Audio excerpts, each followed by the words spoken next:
Yeah, obviously just recapping, Saturday with South Dakota.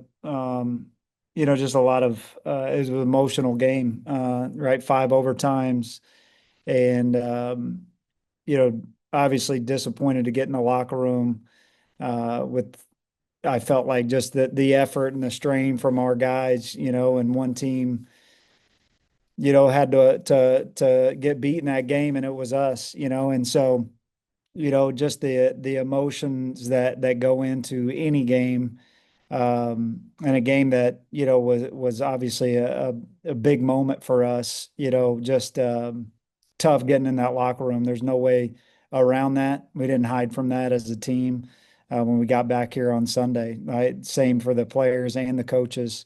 That you put so much into this thing, and to having a game of the ups and downs, and coming back and putting it into overtime and feeling like a couple times you have a chance to win the football game. And so, it's a credit to South Dakota as well. They made one more play. They strained and competed. It was an exciting game. And so for us, like I've talked to our team the last couple days, is that on Sunday when we got back in here, like, as a coach, you're not going to stand in front of them and tell them like, hey, let's turn the page. And, so I said, but when you come back in this building on Monday and we're ready to go for that team meeting on Tuesday, like we walk in this thing just like we have each and every week in the preparation. And that's the way that they've done it. We're able to have a great practice today. As far as the attitudes being around these guys, just soaking it in for me as a coach. Sometimes I'm inspired by those guys of just how you can come back. I told them today too, when you think about what the game brings to you, obviously we have seniors that their careers, as long as this thing goes, is winding down. But if I'm, when you get into an interview process, sometimes those questions are like, give me some examples of what you've overcome or some adversity. And we all have life stories that we can tell. But I believe, obviously, I'm biased, I'm the head coach, but for a group of guys that's on this university, they can talk about circumstances like this and how they go and finish the season and how they keep coming back, and what this game provides. And for guys that play for 6 years, 5 years, that put their everything into something, and the results aren't guaranteed, but they keep showing back up and they keep playing like these guys are ready to go, be successful in life. And that's for really all sports. That's why I feel like we're probably, those players, anyone on campus, you know, they're back in class on Monday. They're back in the weight room. They're going to class on Saturday. You feel like you had your heart ripped out, and you keep showing up, and that's what I'm going to keep preaching. Is that we got a great group of guys, a resilient group. We've got to put that on display this week. If you look at, as far as this season has went, we've lost to, four highly ranked conference opponents. That's what this league brings. You're going to have to play them each and every year. There's still seven teams ranked in our conference. I don't think it's comparable when you look at around the league or how you match wins. And so we get another opportunity this week, and that's what is exciting about this league. Illinois State is playing really well. There's a reason why they have the record that they do. I think Coach Spack, I mean, been playing against each other for a while now. He's a lot older than me, but we are the longest tenured coaches in the league, and I always enjoy seeing, him, and obviously for that long, just watching how he's done it and the teams that he continues to put on the field, the toughness. I had to learn that as a young coach, being in this league on, the what wins and the players that you have to have. And he's got another really good football team, a tough football team, a physical football team. And I feel like we have a really good football team. And I think that, they'll watch the tape and he'll be preaching that as well. So we're excited for another opportunity to play a great opponent, and looking for another opportunity to go get in that locker room as winners with this team. We've got to have a great week of preparation that the process doesn't change. And that's what we'll do. We'll get on that bus with a mentality to go win. We know that it'll be a tough, like I've told them, like, the story really hasn't changed all week. What type of play that you have to have, we've got to finish. We've had opportunities to finish the last 2 weeks and haven't got it done. We get another opportunity to do that this week, and I appreciate the guys and I appreciate the staff, the togetherness, and I think that's evident on just how we even practice today and keep coming back. And so we'll do that again this week. Thank you, Coach. We can get started with questions now. Let's go to Barry first here. Good morning, Coach. How are you today? I'm good. How are you? Doing well, thank you. I wanted to ask you about how much and in what ways you lean on your leaders at times like this to kind of advance that message of turning the page and we have another opportunity. Yeah, I mean, player-led teams are the best teams. Like as a head coach, you're going to set the vision. You're going to continue to have the messaging through the week, obviously in the team meetings, and obviously the standards and the commitment to the fundamental character things that starts when we first get here. Those don't change. But then when you select, and there's a leadership council, there's obviously captains, there's seniors.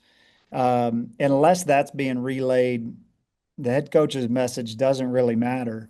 It's got to be ingrained in those guys. They have to believe it. It just can't. I always tell them this can't just be hot air coming out of my mouth. Unless you guys deep down believe the messaging, then the messaging doesn't get through. And so then they have to continue to see that because look, they're around each other a lot more than we are. We don't spend any time in the locker room after practice, before practice, at their apartments, at the dorms, of what that is. So you have to trust this. And this group has been great. Obviously on Mondays we meet as a leadership council, and that's what I said. I mean, that's got to come from you guys.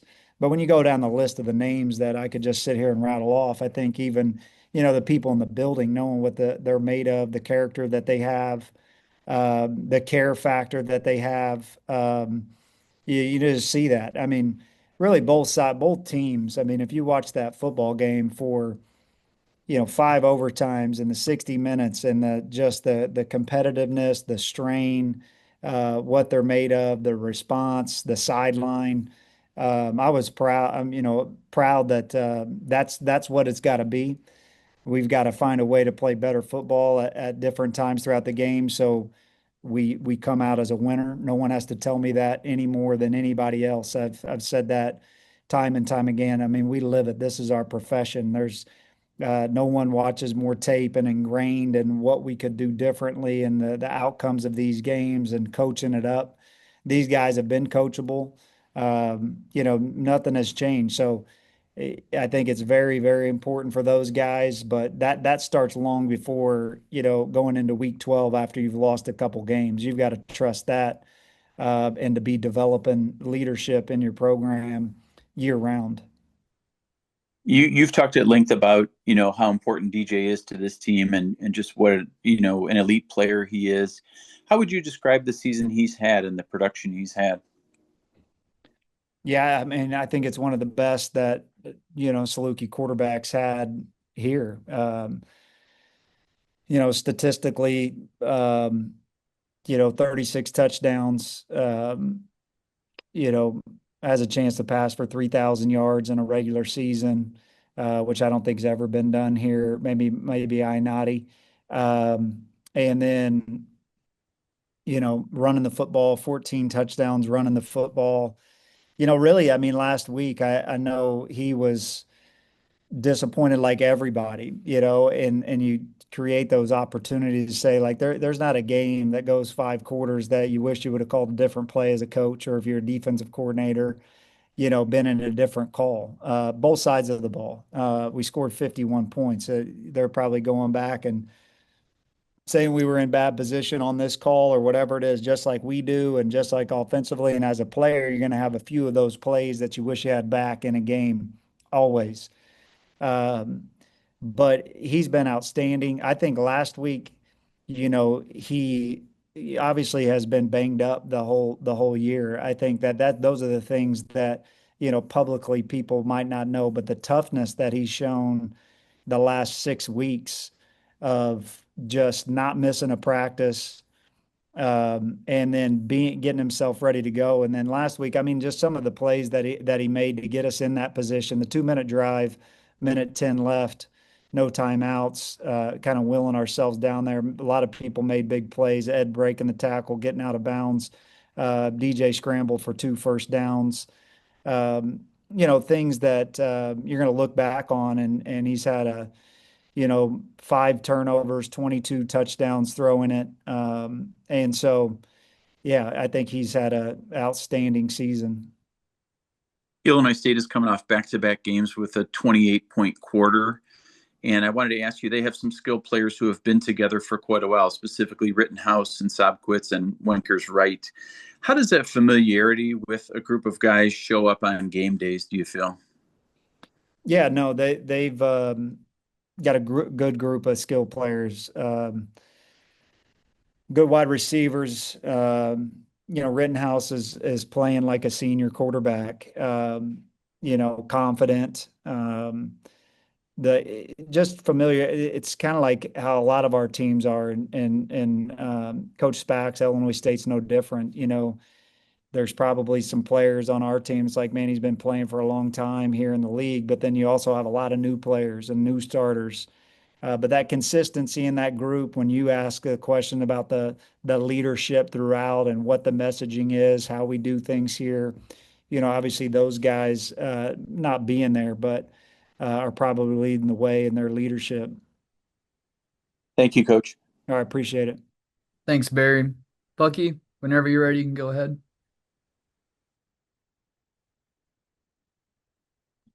All right, Nick, can you hear me? I got you. Good morning. How are you doing? Good. How you doing?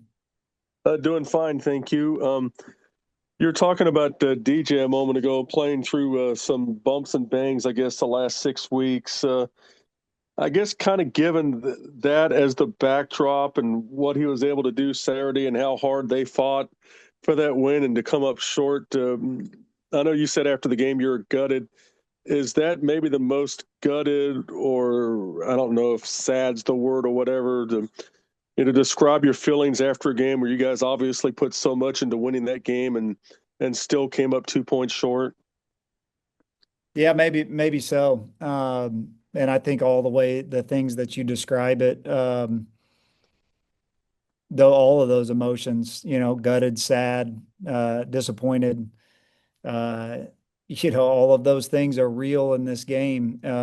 You can sit in front of the microphone here and say, act like it's not and show the toughness and this is what, but we're all human beings. I don't think there would be any person that wants to that puts everything in there that like this is what they do, this is what they came here for, this is what the coach's job profession is.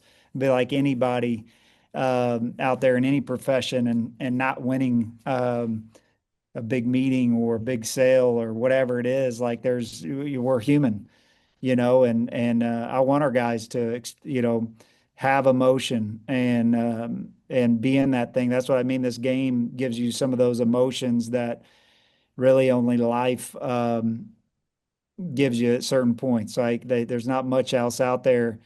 I always joke around besides maybe missing a big buck or something, and just sitting in your deer stand, just gutted and just embarrassed and just sick.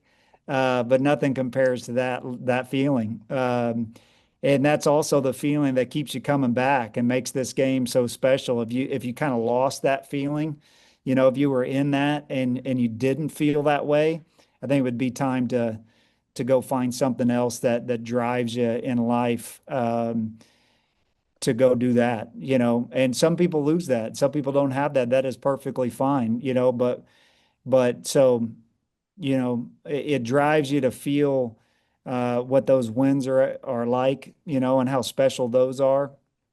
And but yeah, that's one that you'll always remember. Obviously, around here, I mean, we've never played in school history, 110 years of football, 5 overtime game, so That's the 5 different opportunities there and the end of regulation. So it was like I said, it was an emotional game, and I would have been silly to come here on Sunday at 3 o'clock with a team meeting and tell them, hey, let's just turn the page. Like they're human too, right? Like, and so there's some time to that, and then you got to pick yourself up and you got to go back to work. You can have a certain feeling about yourself, but there's work to be done, and there's a competitiveness that you got to find, and a will you got to find in yourself, and you got to go back out there on this Saturday with the same level of emotion and put yourself back out there, knowing the result's not guaranteed this Saturday either. Yeah, and since you mentioned that, all the talk was last week, have to win these last 2 games to get in the playoffs, and obviously you didn't get what you wanted at last Saturday.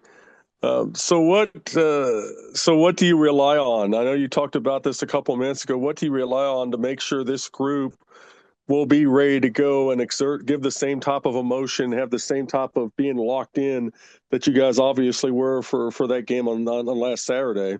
Yeah, I don't think there's any question. And I would say I don't know the committee, but I don't know what Illinois State is even ranked. I don't really look at that, but I'm sure it's 10th or 12th, or I mean they're playing to be a seed. So if we win the last game on a team that's supposed to be a seed, all of our losses are to playoff teams and a Big Ten school. We have a really good football team. We got to finish the game. So that's the main objective.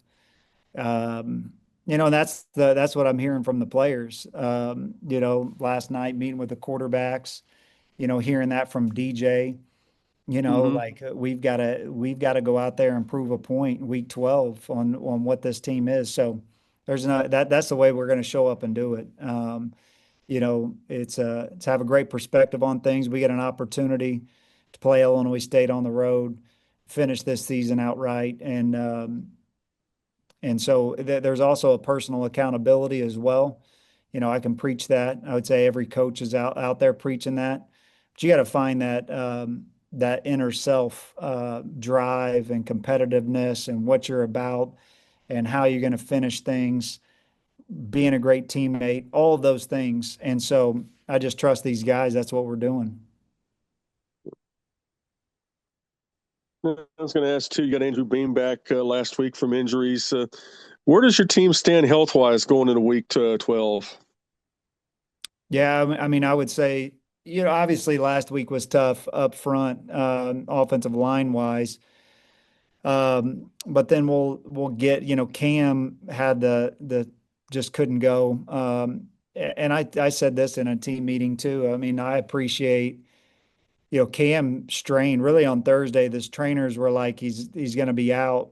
Cam shows up on Friday and takes all the reps on the Thursday and Friday walk through, and he's like, I'm trying, and just wasn't able to have the strength to go, but he practiced fully today. So, getting Cam back, Aiden Logan was close, kind of re-injured himself, a different injury throughout the week. And so he's back. So we get some guys back defensively. We'll get some guys back. CJ, Jagger, getting back out there, that is thing in the back end as well, playing a bunch of young guys last week. And then Chris Presto sees the doctor today as well. So I would say, for going into week 12, like you've never heard me complain about this. We've had seasons that are a lot worse. So as far as the injuries go and the people that we'll put on that bus, we'll feel super confident in.